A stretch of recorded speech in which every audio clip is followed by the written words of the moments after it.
I think the facts of life on earth is that there's a great deal of injustice. There always has been. I think there's a great utopian fantasy about creating a world without justice.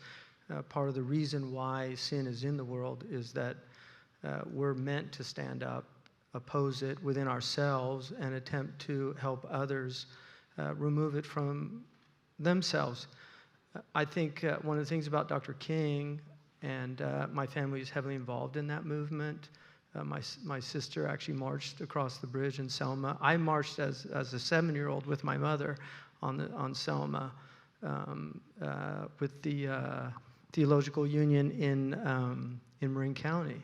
So one of the things that was very clear, and I've heard this from people that were actively involved in that movement, is, in fact, somebody who struggled with my mother in the civil rights said at her funeral that we were motivated by a sense of hope, a sense of righteousness and indignation about these things. But she said, but there wasn't the kind of anger that you're seeing today in a lot of people. And I think that's because of the absence of the sacred.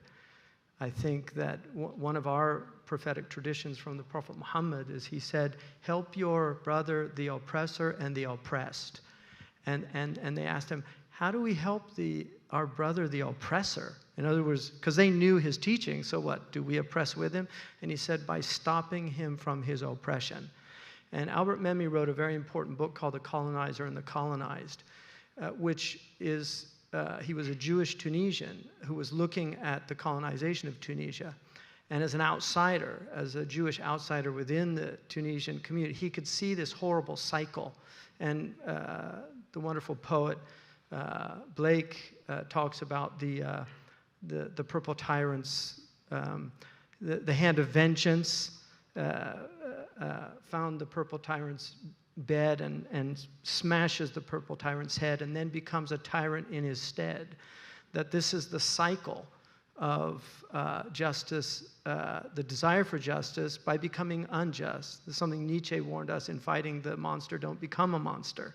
And this is very often what happens in these movements. I mean, one of the tragedies now of seeing a lot of reverse racism, and I'm seeing a lot of this now, just in a lot of the just from the Black Lives Movement, which has emerged, which is addressing a very important issue, but when it's very tragic for me to see a society that I don't think there's any society, and I've been all over this world, I don't think there's any society that is actively trying to overcome the historical wrongs of the past like this society.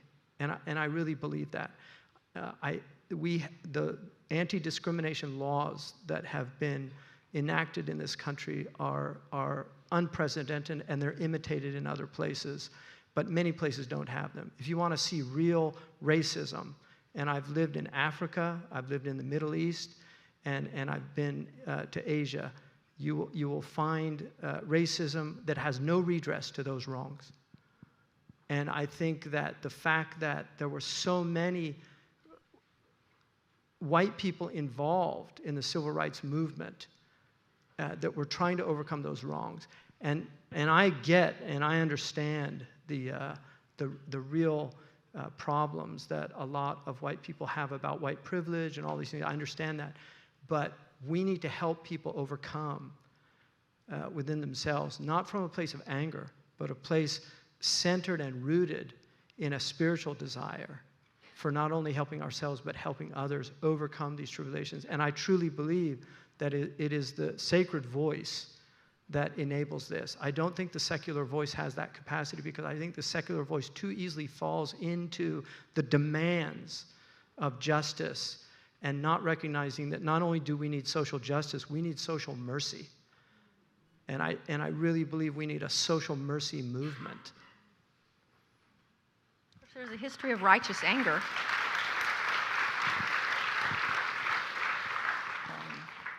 Well, remember, anger ethically should be directed to the right